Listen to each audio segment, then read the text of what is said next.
Alam nyo guys, gusto ko lang i-share sa inyo na nakakataba ng puso na kahit papano ay nagiging effective ako para sa inyo. Sa totoo lang guys, kukunti lang talaga yung nanonood sa akin.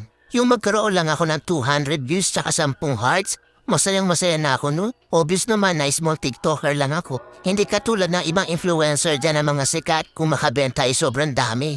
Pero ako guys, kahit ganyan lang yan no?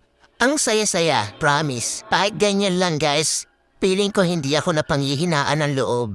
Kumbaga, tuloy-tuloy lang, enjoy lang sa TikTok. Sana naman sa mga mahilig mag-check out dyan, sana lang ma-appreciate nyo din kami mga small TikToker na gumagawa ng mga original content.